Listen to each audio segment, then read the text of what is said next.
Hello, selamat berjumpa kembali di Neterindo Trader. Saya ucapkan selamat datang bagi yang baru pertama kali mengunjungi channel Neterindo Trader.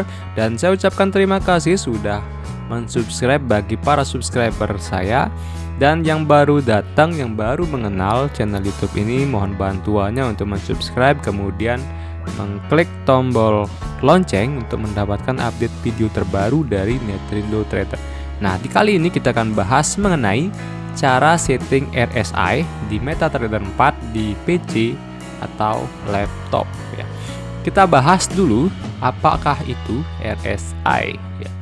RSI kepanjangan dari indikator RSI ya, itu kepanjangan dari Relative Strength Index. Nah, sebuah indikator yang digunakan dalam analisa teknikal untuk menganalisis pergerakan harga saham, forex, dan komoditas. Nah, kita cerita sendiri sekarang.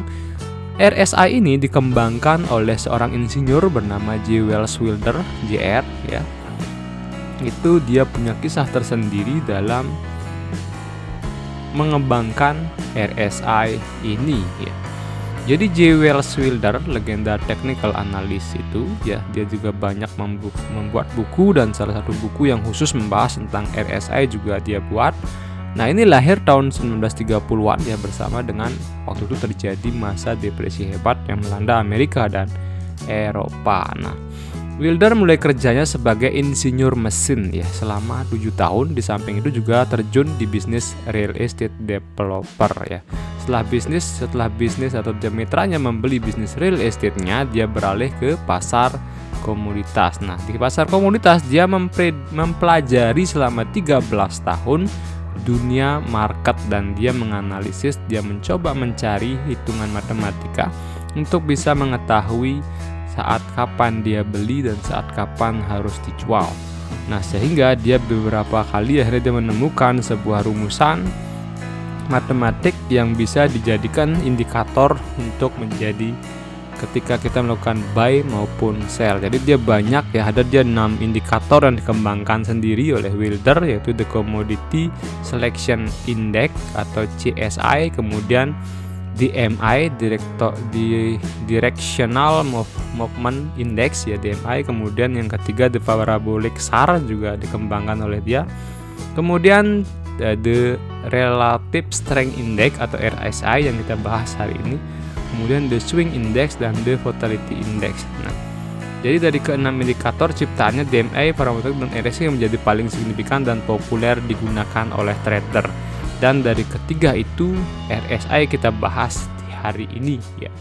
Nah, sekarang kita akan menuju ke rumus matematik dari indikator RSI. Nah, RSI itu adalah rumusan dari 100 dikurang dalam kurung, kemudian 100 dibagi 1 plus rata-rata harga selama sekian periode ya, harga close, kemudian di bawahnya end down itu adalah rata-rata harga sekian periode harga close, close di bawah, jadi seperti itu. Nah, ini yang menjadi rumusan matematik dari indikator RSI yang nilainya adalah 0 sampai 100 ya. Dan biasanya digunakan analisis itu menggunakan 9 sampai 15 hari ya. Dan memang yang mengembangkan ini itu menggunakan time frame harian ya untuk menganalisis, karena kan kalau di saham itu kita paling bisa di harian, karena mungkin dulu juga itu tidak seperti sekarang platform digitalnya, sehingga orang bisa trading scalping dan dibolehkan. Jadi seperti itu. Dulu mungkin tidak diperbolehkan ya. Jadi orang tidak ada gambaran chart yang sekarang hebatnya, sehingga orang bisa 1 jam aja udah profit, kemudian di close dia langsung dapat profit dan ada leverage yang besar ya. Dulu tidak seperti itu, sehingga dia menganalisis benar-benar ya. Kemudian dia open posisi, udah dia tutup mata. Nanti dia akan tutup ketika sudah mencapai area yang sudah dia hitung berdasarkan rumus matematika tersebut. Nah, jadi sebenarnya kita lebih mudah sekarang, dan juga tinggal klik-klik saja, tidak perlu menghitung manual. Kita sudah tahu pergerakan RSI ada di berapa, dari rentang 0 sampai 100 itu ada di mana di angkanya. Jadi kita nggak perlu hitung dengan rumus matematika, tapi kita tahu bahwa ini adalah sebuah model matematika yang menjadi gambaran garis di MetaTrader gitu ya. menjadi garis indikator RSI. Jadi kita perlu tahu sejarahnya, itu artinya bahwa forex ini ada rumusan matematik yang bisa dihitung untuk mengetahui di mana tepatnya kita beli dan di mana tepatnya kita jual berdasarkan rumus model matematik RSI ini. Cuma kadang-kadang ya kembali ke kita, kadang-kadang ya kita aja yang nggak sabaran, kemudian kita sendiri juga pengen setiap hari trading tidak melihat indikator ini, dan bila perlu RSI ini diterapkan di time frame yang paling kecil, misalnya 5 menit ya, 10 menit, jadi nggak pernah kita lihat di time frame yang besar. Padahal kalau di time frame yang besar, dia sendiri yang membuat RSI ini, dia menggunakan time frame daily ya gitu ya untuk menganalisis. Jadi kalau misalnya kita pakai time frame daily, bisa dibayangkan kapan open posisinya dan kapan close posisinya gitu ya, karena dia mencapai area puncak sampai ke puncak, sampai ke bawah sampai ke puncak. Jadi seperti itu di time frame 1 hari. Jadi sangat efisien sebenarnya kalau kita benar-benar bisa menguasai technical ini ya, technical analysis indikator dari RSI ini. Cuma kadang-kadang kan kita pengen biar hasil tuh biar 1 hari dapat profit, kemudian kita 1 minggu kita bisa tarik profitnya. Jadi tidak pengen lama-lama di market dan pengen instan gitu ya. Nah, padahal kalau kita gunakan RSI mungkin 1 bulan belum tentu mencapai target dari rumusan ini, bisa 2 bulan, bisa 4 bulan. Apalagi kalau di market yang bukan forex ya, tapi di komoditas kayak emas gitu ya, atau mungkin di forex sendiri, di mata uang itu mungkin agak lama dia pergerakannya. Berbeda dengan emas karena dia volatilitasnya tinggi gitu. Nah, ini kan kegunaan indikator RSI sebagai salah satu indikator analisis teknis yang paling populer. Jadi RSI ini adalah indikator teknikal yang serbaguna ya, yang dapat digunakan untuk menghasilkan sinyal buy dan juga sinyal sell. Kemudian menunjukkan kondisi overbought dan oversold atau jenuh beli dan jenuh jual ya. Kemudian juga bisa sebagai konfirmasi pergerakan harga. Jadi bisa dikombinasikan misalnya RSI plus moving average gitu. Jadi bisa mungkin RSI plus supply and demand, jadi bisa dikombinasikan, atau RSI plus Fibonacci retracement, nah bisa. Kemudian peringatan potensial pembalikan harga melalui pola divergence atau pola divergence. Nanti kita bahas. Nah, jadi itu kegunaan indikator RSI ya. Nah, kita udah bahas secara teorinya dan siapa penemunya sampai rumus matematikanya. Kita masuk ke praktek ya. Jadi kita langsung praktek di MetaTrader, bagaimana nyeting, menentukan periodenya dan time frame apa digunakan dan bagaimana eksekusinya. Oke, kita praktek sekarang di MetaTrader. Oke, ini adalah tampilan MetaTrader 4 ya di mata uang GBP USD ya. Cara untuk menginstal atau men-setting RSI di MetaTrader 4 itu adalah yang pertama, ini tampilan chart di time frame 1 hari, ada 1 jam ya, bukan 1 hari. Ini tampilan yang 1 hari dan mata uangnya adalah GBP USD. Nah, kita akan mencoba untuk cara setting RSI di MetaTrader. Caranya adalah pertama klik insert ya, klik insert, kemudian indikator, kemudian kita pilih di sini sudah ada langsung relative strength index. Kalau nggak ketemu di sini, kita bisa turun di bagian osilator. Kemudian di sini ada berbagai pilihan osilator dan kita pilih relative strength index, kita klik. Nah ini ada tampilan ininya ya, jadi settingannya. Di sini ada periode, ya kita gunakan berapa periode. Nah ini kan terkait dengan rumus yang tadi ya, periode end down dan periode close up. Jadi seperti itu ya. Jadi kita gunakan ini mau periode berapa. Nah di sana dijelaskan di teori 9 sampai 15. Nah biasanya kalau setting dari MetaTrader sendiri, dia otomatis langsung mengarahkan di periode 14. Kalau kita riset ya, dia sudah ke 14. Nah ini bisa kita setting menjadi 5, tapi paling sering digunakan adalah periode 14. Kemudian ini style, jadi ini warnanya, kita mau gunakan warna apa, apakah warna merah, warna biru, warna hijau, jadi terserah. Nah di sini saya gunakan warna biru gitu ya. Nah kemudian di sini ada fix minimum ada 0, kemudian fix maksimum itu 100. Kalau misalnya ini mau tidak dicentang, ini nggak muncul angka 0-nya. atau bisa kita isi misalnya 30, 20, 14 gitu ya, atau ini bisa dirubah-rubah. Tapi kalau enggak ya biarin saja. Kemudian ini diaplikasikan ke harga apa ya, biasanya sih gunakan adalah harga close ya, jadi biarin aja close. Nah di sini ada label yang bisa diedit ya. Nah ini misalnya kita mau nambahin kata-kata di bawah 30 dia oversell gitu ya, jenuh jual. Nah kita bisa tambahkan di 370, kita tambahkan jenuh beli, itu boleh ya. Kemudian ini adalah tampilan stylishnya ya, boleh gunakan warna apa, biasanya gunakan silver. Kemudian visualisasinya digunakan di all time frame ya, dan show in the data window. Jadi kalau parameter nggak ada dirubah ya, jadi kita tinggal klik OK ya. Nah ini tampilan seperti ini adalah RSI. Di sini ada 30, 70, dan ini nilai minimum 0 sampai 100. Nah ini ada garis putus-putus. Nah kalau pengen nambahkan garis 50 ya, kita tinggal klik kanan, kemudian properties, kemudian ditambah di label, kita klik add ya. Di sini misalnya 50 gitu ya. Cuma ini kan ini ya, jadi di sini 70, di sini 50. Jadi sehingga nanti keluar garis 50. Kalau pengen diwarnain merah boleh juga biar jelas gitu, misalnya klik OK. Nah jadi muncul di sini ada 50-nya, ada 70, ada 30 yang di garis putus-putus. Nah jadi seperti itu tampilan dari RSI setelah kita setting. Nah ini adalah time frame daily. Misalnya kita pengen analisis daily boleh juga ya. Nah kita lihat di sini ya, ketika harga di daily itu menyentuh area di sini ya, ini kan time frame, ini adalah RSI 30 ya, dikatakan itu jenuh jual. Nah benar saja ketika di area ini, jadi pergerakan harga turun melambat ya, atau seller itu melemah ya nggak, sampai dia dapat titik di sini ya, kemudian baru dia naik gitu ya. Jadi sehingga kalau orang averaging buy di sini ya, jadi dia profit lumayan ya, sampai dia nyentuh di sini dan pas di area titik puncak. Nah gitu ya.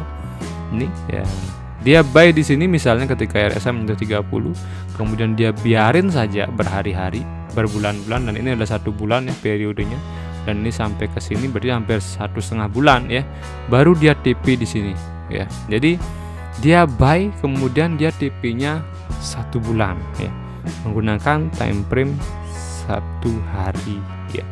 Jadi seperti itu kegunaan dari RSI. Nah, misalnya sekarang dia sell ya, dia sell kemudian dia tunggu sampai dia menyentuh area ini baru dia close gitu ya. Nah itu rumus matematik ya, jadi RSI. Nah sehingga mereka kalau yang menggunakan time frame daily menggunakan RSI, dia cenderung ke swing trade. Nah biasanya orang tidak sabaran ya, ketika profit sedikit langsung di TP, sehingga dia nggak dapat hasil profit maksimal ketika sudah harga itu mencapai jenuh dan kemudian dia mengambil posisi buy ataupun sell. Nah ini juga sama, dia belum menyentuh area 70 baru 60 sudah turun. Kalau misalnya ini di sell ya mungkin dapat lumayan juga dari sini sampai ke sini ya.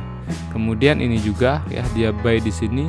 Kemudian dia kalau dia menunggu TP di sini ya, TP di area 70 ya, dia keburu kena stop loss ya nggak, di sini karena dia naik sedikit habis itu turun. Nah gitu. Nah makanya perlu konfirmasi juga, ini sebagai konfirmasi juga boleh ya. Kemudian misalnya contoh lagi, nah ini ya, jadi dia di 30 dia buy, kemudian di atas dari 50 dia misalnya close gitu ya, close posisi.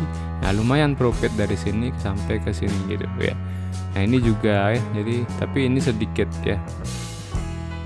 Nah itu pola-pola dari kalau kita trading menggunakan RSI. Tapi nah kita bisa lihat kadang-kadang salah juga, ini kiranya naik ternyata turun lebih dalam ya nggak, kiranya naik turun lebih dalam. Sehingga kalau kita stop lossnya di sini, ini kena stop loss.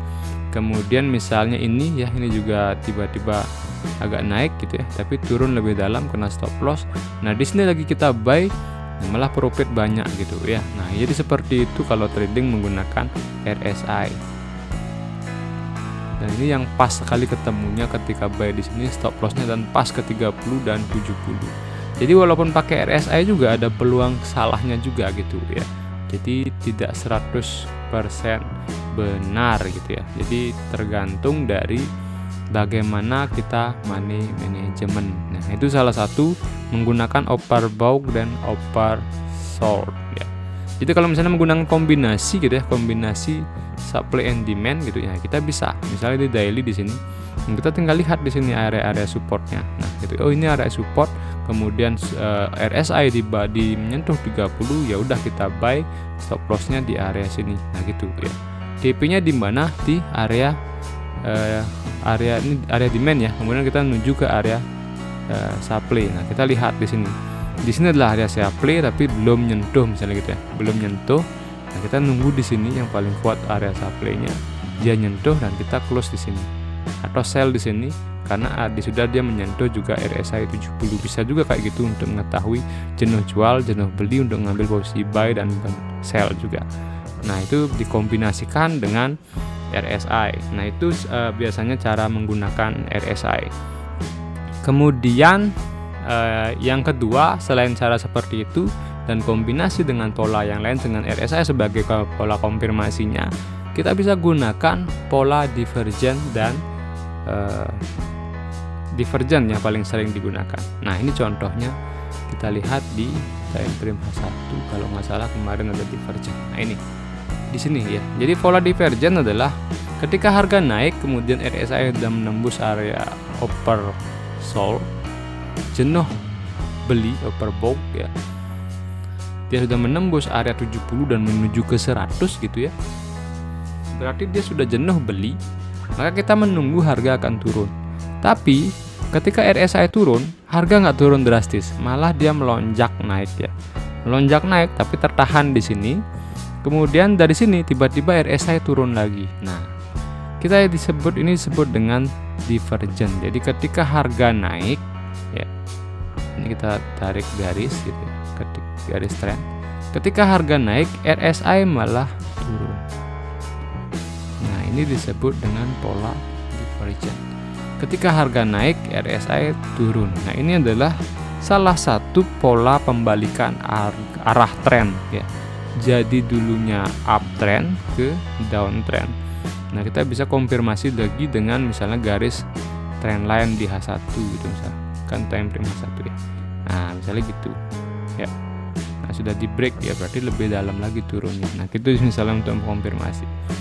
Atau kalau gunakan supply and demand pola divergent, kemudian kita lihat dia turun kan di sini pertama naik, kemudian dia turun, tertahan, terus engulfing bullish. Terus ada pola ini sudah teridentifikasi. Jadi biasanya kalau ketika ini sudah turun, maka si RSI sudah nekuk atau nekuk ke bawah. Nah, gitu ya. Ini contohnya nekuk ke bawah. Nah, gitu ya, nekuk ke bawah sehingga kita bisa nunggu area buy itu di sini, di area ini ya. Stop loss-nya di atas ini. Nah, gitu contohnya sehingga kita dapat profit yang lebih maksimal. Nah, ini juga ketika dia turun tiba-tiba, kemudian dia naik lagi ya, cuma nggak bisa menembus area di sini ya. Ini area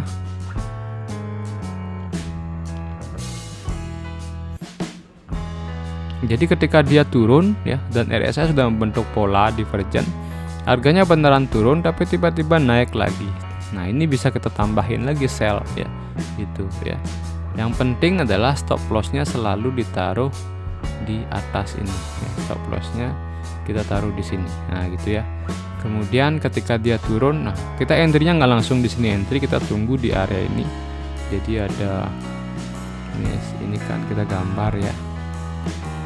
Nah, ini sebagai area supply and supply ya, area supply-nya. Nah, gitu.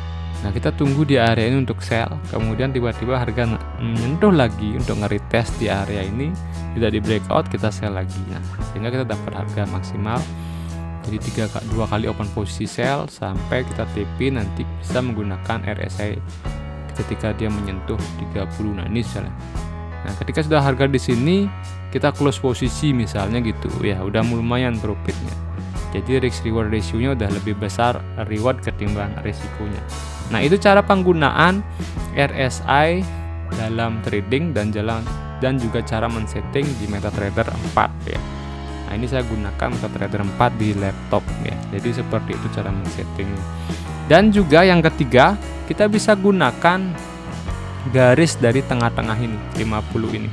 Nah, biasanya ketika di bawah 50 garis ini yang putus-putus, itu berarti trennya turun gitu ya. Dan ketika di atas garis 50 ini, dia katakan trennya naiknya. Jadi bisa seperti itu polanya. Dan hati-hati juga, kadang-kadang RSI itu nggak semestinya selalu juga, kadang-kadang contohnya ya, kalau kita gunakan time frame 1 jam, itu tidak semerta-merta ketika sudah nyentuh 30 dia sudah jenuh jual ya, bisa ditembus terus ini. Nah gitu ya, contohnya dia malah sampai melorot sampai di 13 atau 17, nah ya, 17% ya, 17 lah angkanya RSI nya, sehingga ini juga kita belum tahu di mana dia akan kita ambil buy. Tapi bisa kita kombinasi misalnya dengan supply and demand, kita cari demandnya kira-kira di mana. Nah, untuk mengetahui saat yang tepat buy di BBP ini ya, untuk mengkonfirmasi. Nah ini juga padahal di daily di H4 juga sudah menembus area 30, tapi belum juga dia balik-balik. Ini menandakan bahwa trennya sangat kuat. Dan di RSI bukan masalah berapa dia nyentuh 30, menyentuh 700, karena bisa aja ke 100, dia ke 80, ke 90. Kalau dia naik ke atas lagi, trennya lagi bullish, dia bisa menembus 70, kemudian bahkan 80 nggak balik-balik juga gitu ya. Nah kalau kita sell di sana, floatingnya lumayan kan gitu loh. Kita sell begitu nyentuh 70 langsung kita sell, ya udah.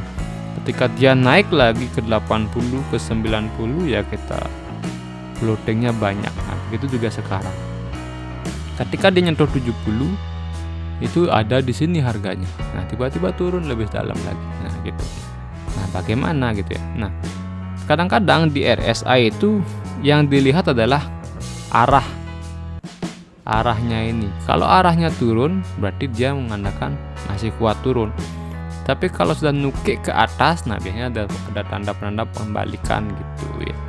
Jadi itu RSI yang perlu dipelajari ya. Jadi perlu juga kalian pelajari bagaimana pola-pola dari RSI. Dan memang dari yang membuat sendiri mengatakan bahwa dia selalu mengaplikasikannya di time frame daily. Jadi memang digunakan untuk menganalisisnya di time frame daily. Oke, mungkin sekian dulu penjelasan terkait dengan RSI, cara setting di MetaTrader, kemudian juga bagaimana strategi trading menggunakan RSI ya. Jadi di mana cara mendelete, mungkin saya tambahkan lagi satu cara mendelete indikatornya ini adalah ini bisa kita klik kanan, kemudian kita tinggal delete indikator ya. Nah, jadi seperti itu cara mendelete. Cara install setting sudah saya ajarkan, cara mendelete sudah saya ajarkan. Oke, sekian dari saya. Jangan lupa like, kemudian komen, dan juga yang baru menyaksikan channel YouTube Netrindo Trader, saya mohon dukungannya untuk mensubscribe, kemudian mengklik tombol lonceng sehingga mendapatkan update-update video dari terbaru dari kami ya. Oke, sekian dulu. Saya ucapkan terima kasih bagi yang sudah menonton dan para subscriber saya. Sampai bertemu kembali di video selanjutnya.